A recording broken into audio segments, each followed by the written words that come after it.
বাংলাদেশের রাজনীতিতে এখন একাত্তর একাত্তর একটা খেলা চলতেছে দীর্ঘদিন ধরে। একটা সময় একাত্তরের লেসপেন্সার বা হচ্ছে এটা একাত্তরের ধারক ও বাহক মনে করা হতো আওয়ামী লীগকে। তারা একাত্তরের ডিলারশিপ নিয়ে রাখছিল। আর এখন হচ্ছে অন্য একটা দল, আমি নাম নিলাম না দলটার, আপনারা সবাই জানেন। এখন কথাটা হলো, একাত্তর নিয়ে এত টানাটানি কেন? একাত্তরে কি? একাত্তর বাংলাদেশ স্বাধীন হয়েছে। একাত্তর বাংলাদেশে একটা স্বাধীন একটা ভূখণ্ড হিসেবে আমাদের এই এই এই যে জায়গাটাতে আমরা বসবাস করি এটা প্রতিষ্ঠা হয়েছে। এটা নিয়ে আমাদের কোনো প্রশ্ন নাই, এটা নিয়ে আমাদের গর্ব আছে, এটা নিয়ে আমাদের অহংকার আছে। কিন্তু এটা নিয়ে বাড়াবাড়ি আমি কাম্য মনে করি না।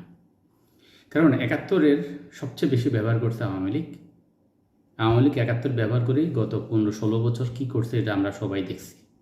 সুতরাং একাত্তরের নাম নিয়ে যদি কোনো কিছু করা হয়, তাহলে আমরা এটা ধরে নিতে পারি যে এটা একটু বাড়াবাড়ি করতেছেন, এটা আলাদা আছে, এই জিনিসটাকে বলে মানুষের অ্যাটেনশন পাওয়ার চেষ্টা করছেন।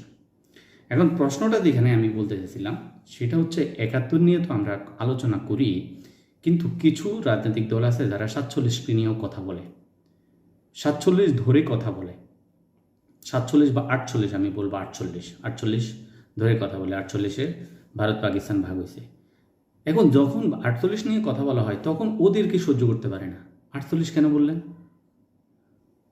মানে 48 বলতে পারবেন না? আচ্ছা আপনি বলেন, 48-এ যদি ভারত পাকিস্তানের এই দুইটা প্রদেশ না হইতো, এই পূর্ব পাকিস্তান পশ্চিম পাকিস্তান, তাহলে কি আমরা পূর্ব পাকিস্তান পাইতাম? আপনি চিন্তা করে দেখেন, ভারতের সাথে কম্পেয়ার করে দেখেন। ভারতে তো 3টা সিকিম আছে, হায়দ্রাবাদ, কাশ্মীর। যদি মনে করেন ভারতের মতন এরকম একটা প্রদেশ আমরা যদি ভারতের অধীনে থাকতাম, তাহলে কি আমাদের জীবনে কখনো 71 পাইতাম? এটা সম্ভব ছিল? তো 47-কে আপনি স্বীকার করেন না কেন? 47-কে স্বীকার না করে তো 71 হইতো না, তাহলে 47 স্বীকার করেন। কিন্তু না, তারা তো 47 স্বীকার করতে চায় না। দুঃখিত, আমি বারবার ভুল করতে, 47 হবে না, কথাটা 48 হবে। 48-এ বাংলাদেশ প্রথম স্বাধীন হয়েছে, 71-এ দ্বিতীয় স্বাধীন হয়েছে, এবং 24-এ এক ধরনের তৃতীয় স্বাধীনতা হয়েছে। তবে আমি ওইটাকে এত তৃতীয় স্বাধীনতা বলবো না, তবে এটাও এক ধরনের স্বাধীনতা, ছোট স্বাধীনতা।